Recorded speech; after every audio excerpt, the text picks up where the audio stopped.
So of course, I'd like to welcome the Blue Teamers back into the room. Thanks for joining us. I'd like to thank everyone for hanging out for 5 hours. You had a good time today?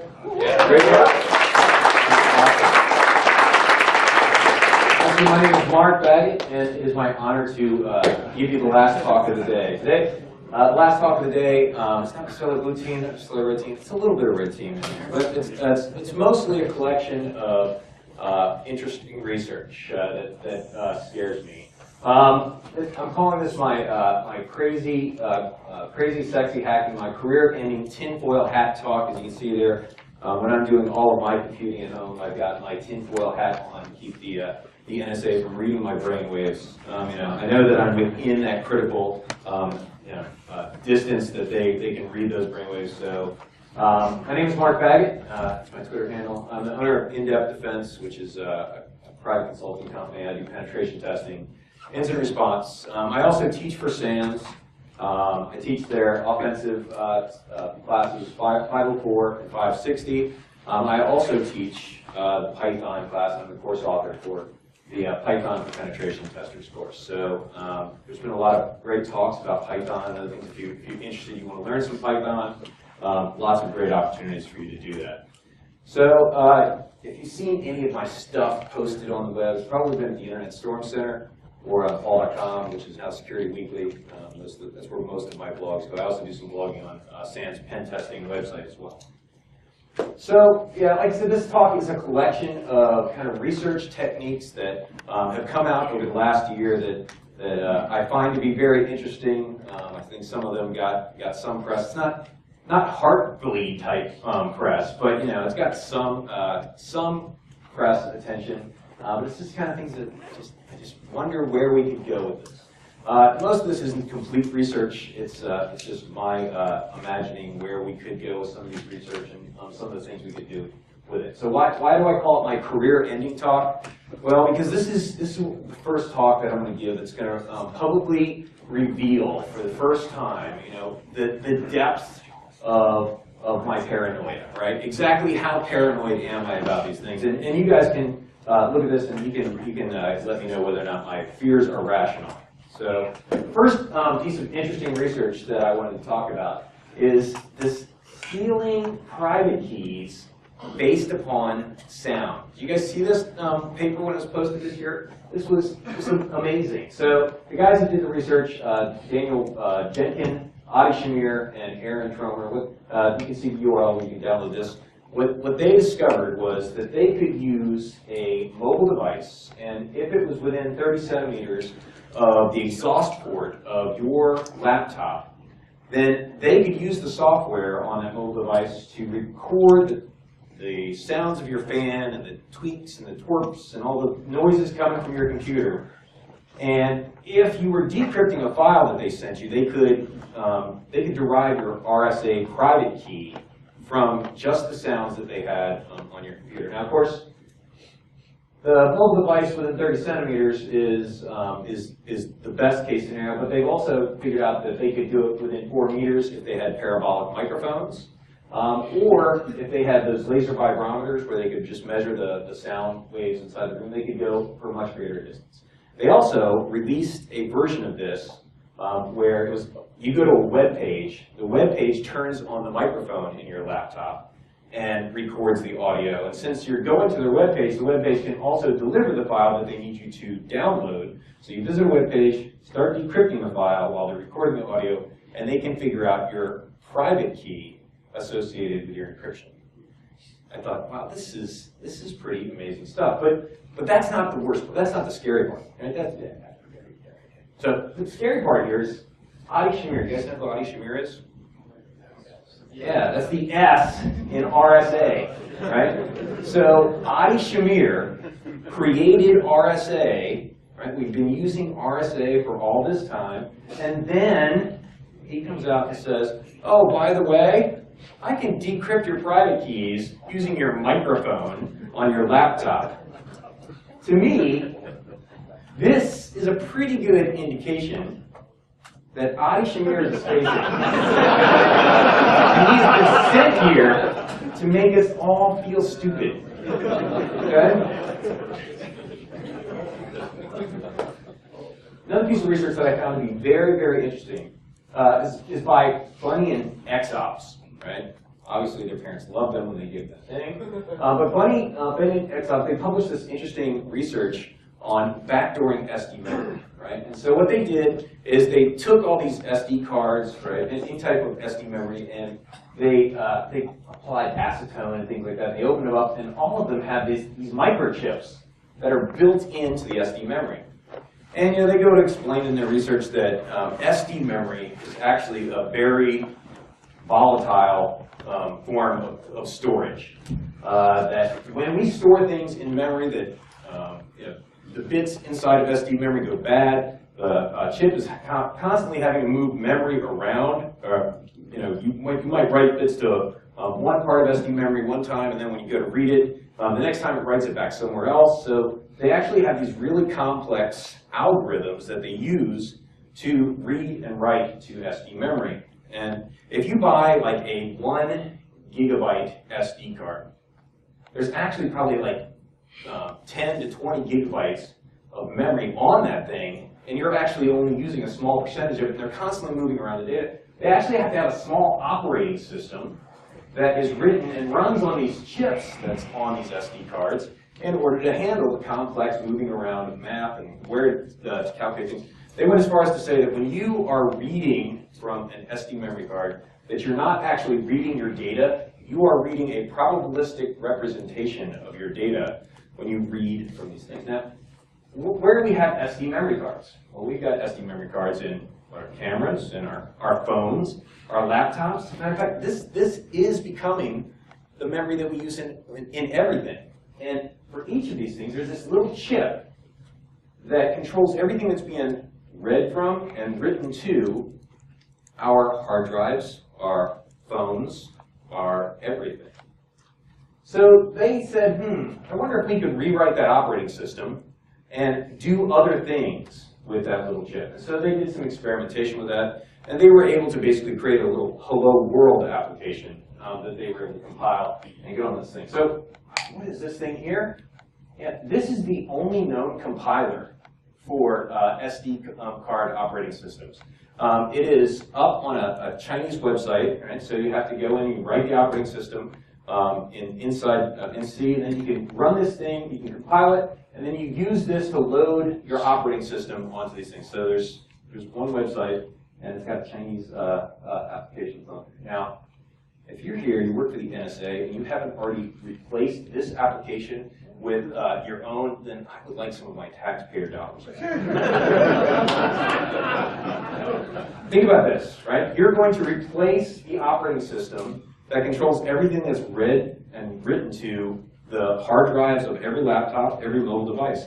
This is kind of scary to me. So what kind of things can you do? Well, you can't go one, you can only affect what's read from the hard drive or written to the hard drive. You can't access the memory of the computer or anything from the operating system.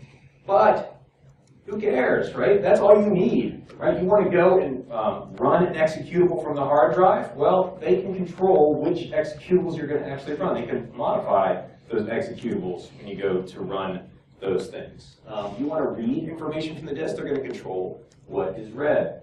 They presented an interesting scenario in their research, which was, so they're going to drop USBs in the parking lot at Microsoft, right, where they modify the operating system on the USB devices to look for a specific file. So if some piece of source code that's critical to Microsoft's operating system, like just say the NDIS driver, right, for network cards, when that piece of source code is ever written to the USB device, well, it's going to modify that source code to create a buffer overflow condition or some backdoor, so that when you have two developers at Microsoft that move that file from one machine to another, they copy it onto the USB device, they backdoor the USB, that piece of software as it's moving from one computer to the next, and then copy it on the other computer, and they inserted backdoors into the computers as they move things around. So this is pretty scary stuff, in my opinion.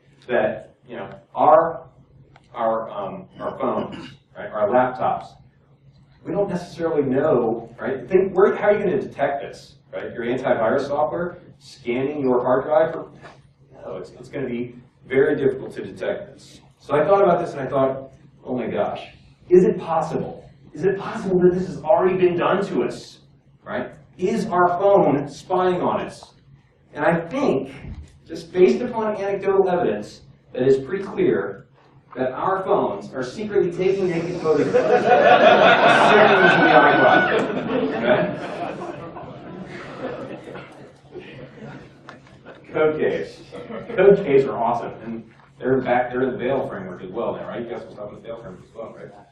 You're using that exactly. Yeah, so Joshua Pitt created, I think that's where I heard about this versus reading your tweets about Joshua Pitt's code case. He created this awesome tool called Backdoored Factory, right? And what it does is it finds areas inside of executables that have lots of zeros, right? Pieces of executable code that just have large sections that contain no portion of the executables, just null bytes inside of it.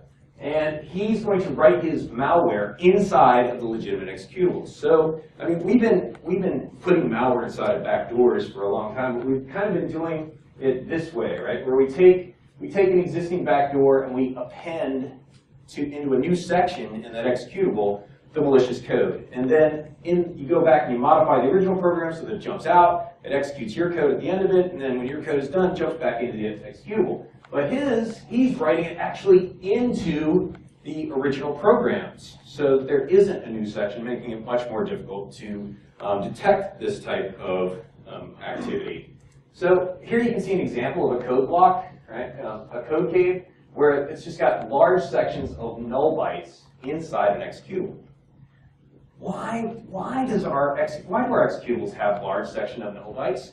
Oh, Jake's going to look at me and say, well, you've got page sections of memory, and there's code alignment for optimization of, oh, yeah, right, Jake. Right, Jake? I know the truth. It has the convenience of being true, but... You know, he says it's true. I know the truth. Adolf Hitler is still alive. Adolf Hitler is writing compilers for the purposes of creating code caves inside of executables so that people can place malware inside of them. Why else would such evil exist? But it's not just those executables, right? There's all kinds of code caves out there. You guys remember this? The Department of Homeland Security warns against people using Microsoft Internet Explorer because of huge security vulnerabilities. Now, in this particular case of this security vulnerability, it was a vulnerability that a foreign nation state was using to break into some Department of Defense computers, right? And I don't think, would a foreign nation state who was breaking into Department of Defense computers release that code publicly so that other people could use it against people in their homes? I don't know. But anyway, there was this Internet Explorer vulnerability. It was a critical vulnerability, and it was in bgx.dll, right? bgx.dll. bgx.dll is a DLL that's used to render VML files, right? VML, right? Anybody who here do any active development in VML? I do now. Yeah, you do now, right?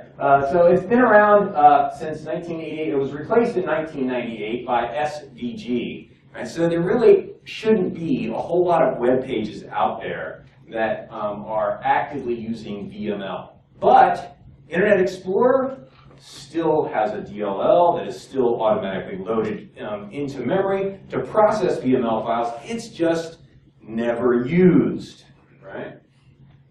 This is old functionality we have in a DLL, large sections of code, and it's just not used. That is a code cave, right? You go and you replace the entire function that was inside of there with your new backdoored code, right? And then when you want your backdoor to run, you just have them visit a web page that has some VML on it, right? This is the web page, it loads up the bgx.dll, executes the backdoor on your system. You come in with your memory forensics, you say, all right, I need to get a list of all the DLLs that are loaded inside of Internet Explorer, and I want to compare this infected machine to a known good system, right? Well, a known good system loads VMX.dll. The list of DLLs are going to be exactly the same between the infected one and the non-infected one.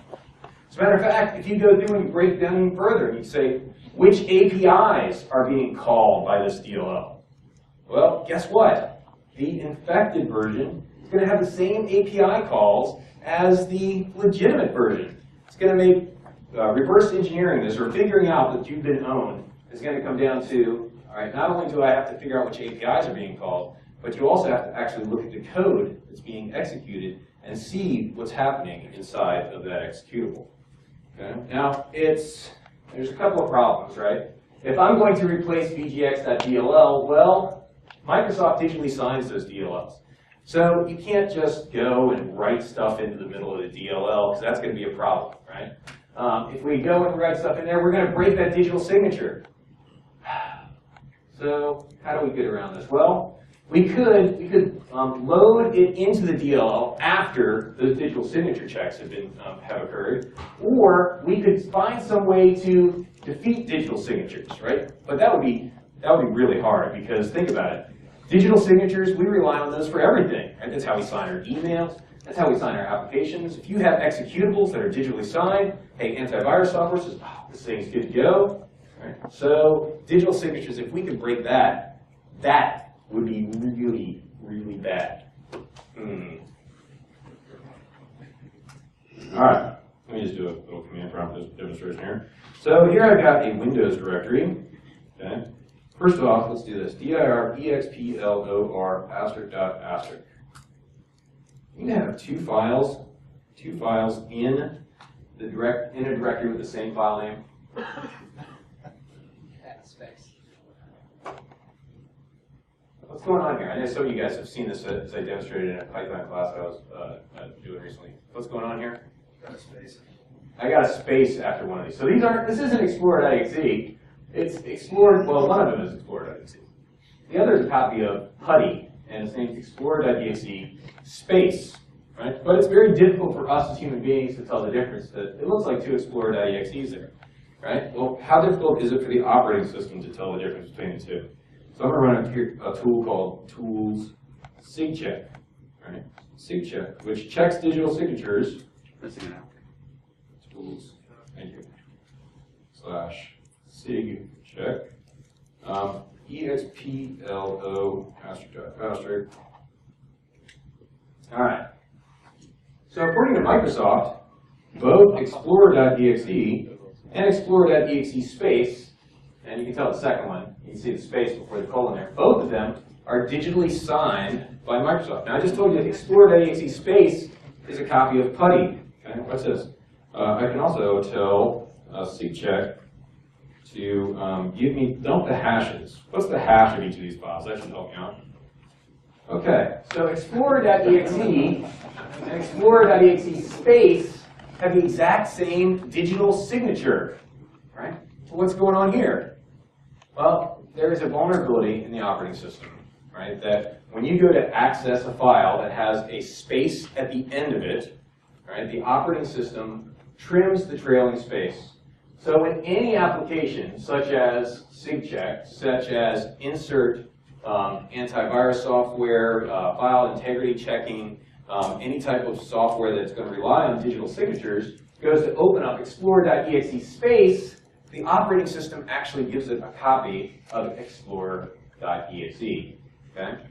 This vulnerability has existed for quite some time, and it will continue to exist for quite some time. I think, I don't know, this was anonymously reported to the Internet Storm Center when I was a handler on duty about 1.5 years ago.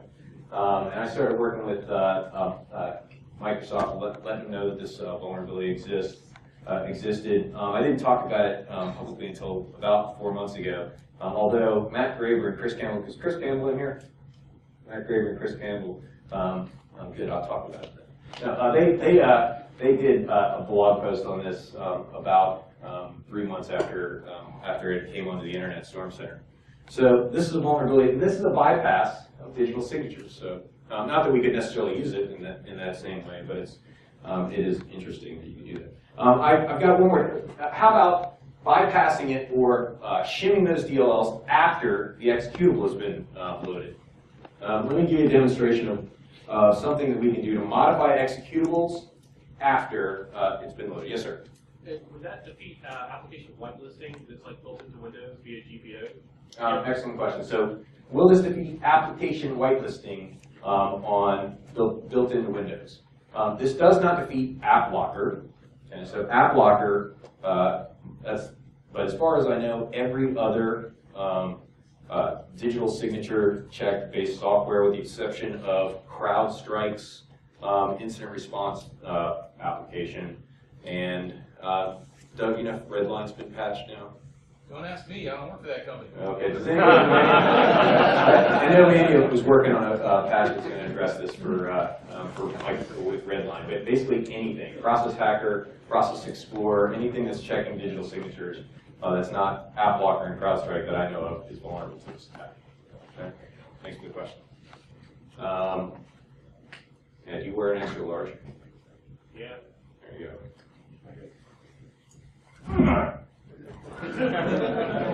Nice. All right, so the other option is to get my stuff loaded into the executable after the security checks have already happened. So let me demonstrate a way that we could possibly do that. So you guys know, here's cmd.exe.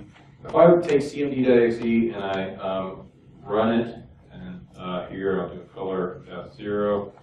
You can see this. If I do a who am I /priv on this, you can see that if I just run a command prompt, I don't have very many privileges on my machine. Even though I am an administrator on my computer, the privileges that I have under my account here are limited. Right? Why? Well, because I didn't right-click on my command prompt and do run as administrator. Microsoft was friendly enough to strip all administrative permissions from any process you have on a machine, unless you right-click and say, run as an administrator. This is a really good thing for us, right? Because we didn't, as security professionals, we couldn't convince the executives that they didn't need administrative access to their computers. So this is a really good thing. But when they did it, right, you got all kinds of things on your machine that need to have administrative permissions on their computer to operate. And this UAC prompt comes up, Vista comes out, and everybody's like, oh, don't use Vista because you got these constant pop-ups and all these other things that are constantly going off your machine. So you got this UAC prompt, which drove people crazy. Right, so I'm going to click yes on the UAC prompt, and here I do a color of 0, so you can see it. I'm going to do a who am I /priv. You can see, all right, now I've got all these permissions that are on the system, right? But those pop-ups on the machines, those drove people crazy. You've got all kinds of computer processes on your machine that run as administrator, but a UAC prompt doesn't come up. For example, there's this one, right? Start CLI config. This is the SQL client configuration utility. That machine there, that command prompt, or that box there, is running as an administrator on my computer with full privileges, didn't strip any of its admin permissions, but no UAC prompt. No UAC prompt, right? I'll prove it in just a second, right? But it came up, no UAC prompt. Why did that happen? Well, if we go back to our let's see. Zoom in a little bit so we can see this. dir CLI config. Is it in this directory? Yes, it is.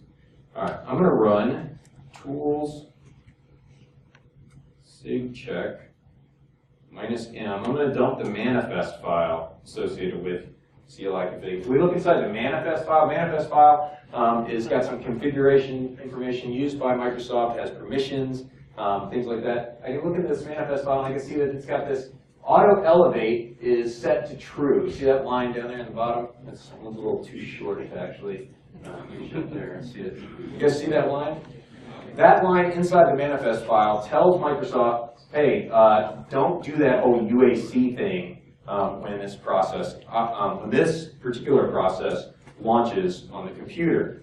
So what I'd really like to do is I would really like to run a different executable. I'd like to have Microsoft do all its security checks, right? Look and read that manifest file that's embedded within CLI-config.exe, and then after it's done all that stuff, redirect to a different process. Okay. You guys, so BSides last year I did a talk on the application compatibility rootkit. I mean, the application compatibility toolkit that Microsoft released. You guys, if you haven't seen that, I'm not gonna repeat all of that stuff, but I'm gonna use the application compatibility toolkit here to create a little configuration file. So here I'll go into, let's see, application compatibility administrator. Yes, run that. All right, I'm going to open this one that I've already configured. Here's my application compatibility toolkit. I'm patching CLI config. Let me right click and edit this fix. You can see I'm patching CLI config. And I don't have a compatibility mode. Here's all of the ways that I can tell application compatibility toolkit to lie to this executable. I'm just going to tell it to show the ones that I've got. I've got redirect exe in here. So I'm going to click redirect exe, look at the parameters. And in here, I told this thing to redirect the execution of CLI config to cmd.exe. All right. Okay, cancel. Let's go ahead and install this thing. All right, so let's see, CLS. I'm going to do sdb install /tools/elevate shell by running CLI config.sdb. Okay, so it says it's installed. So now let's run CLI config. exe. Click.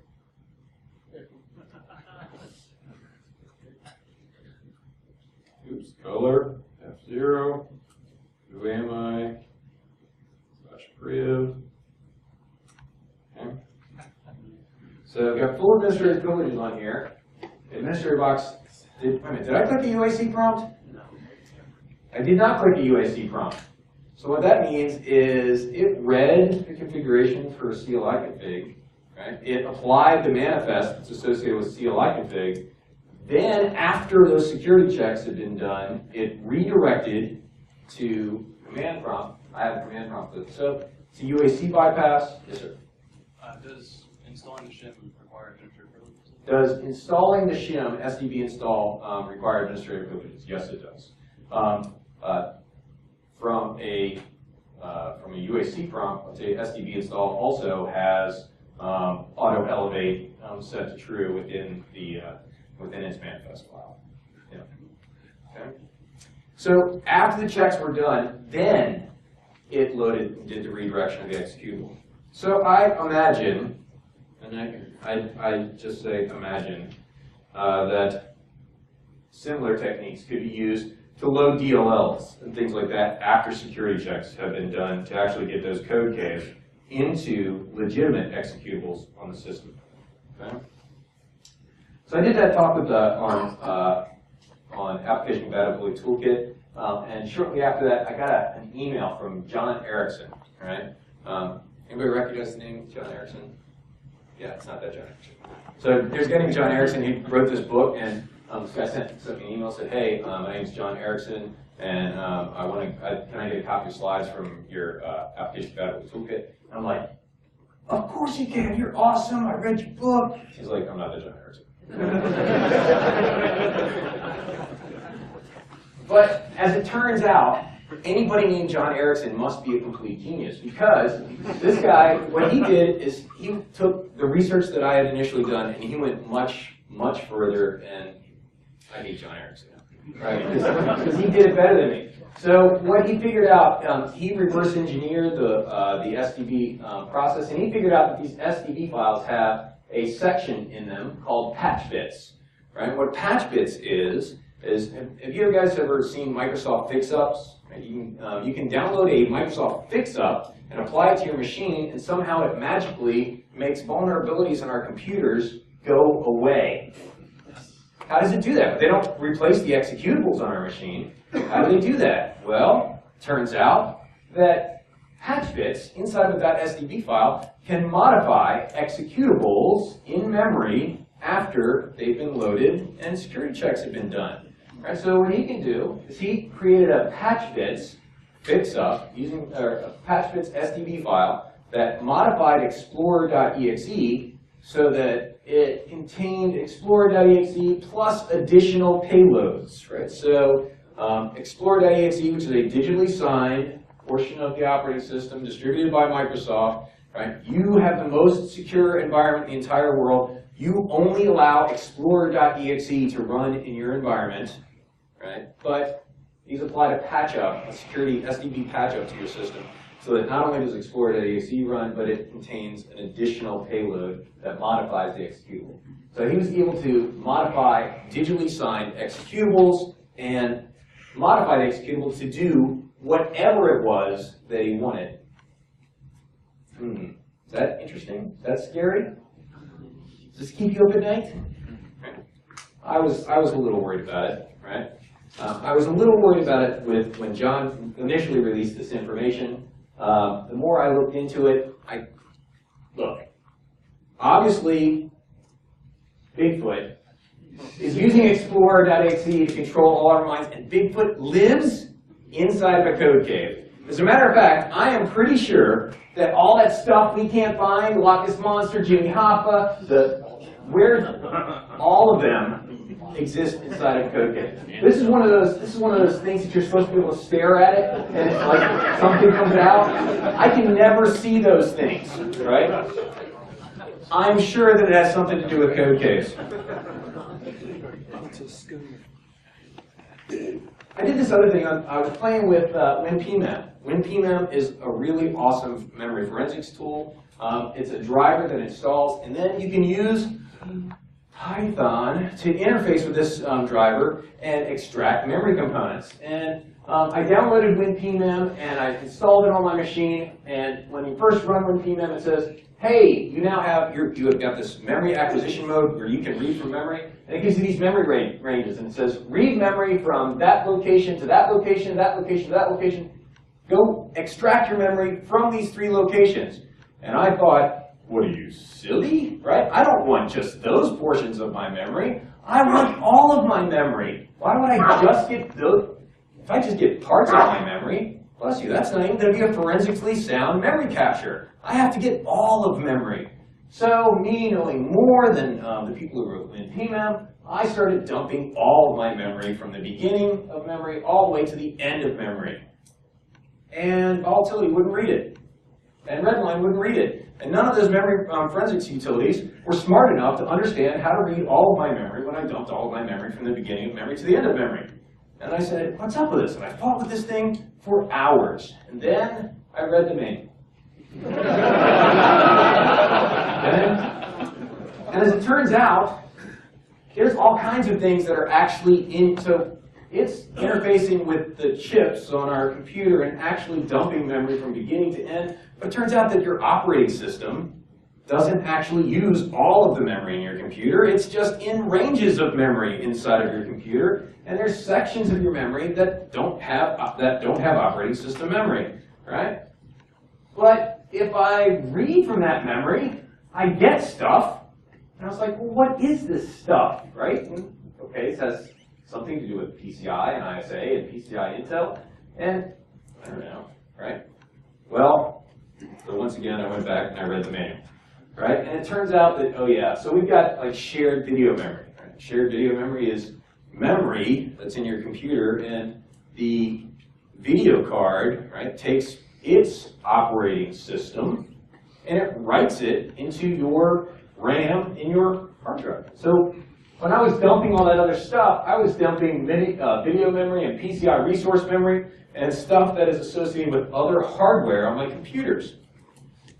So with a device driver, I can read to and write from that memory. And let's see, right? So I've got my user mode applications. They interface with the kernel mode applications, interface with the device drivers, and those device drivers then access the memory. But that memory is shared with PCI, VGA, and other things. I could potentially take malware and write it into memory in portions of, write it into memory that the operating system itself never sees. That hardware, video cards, memory cards are going to see, right? Which means it's never going to be accessed by the processor in my computer, but it's going to be accessed by a processor. It's going to be accessed by a CPU, right? That CPU is going to execute code. I thought, this is really interesting. What's really interesting is these rootkit hunters, these memory forensics tools, and everything else that's scanning the operating system from memory. It's not going to be scanning the memory that's associated with those PCI buses and things like that. So I don't know anything about this, right? This isn't full research here, but this scares me, right? So I just thought I'd throw it out there. Okay.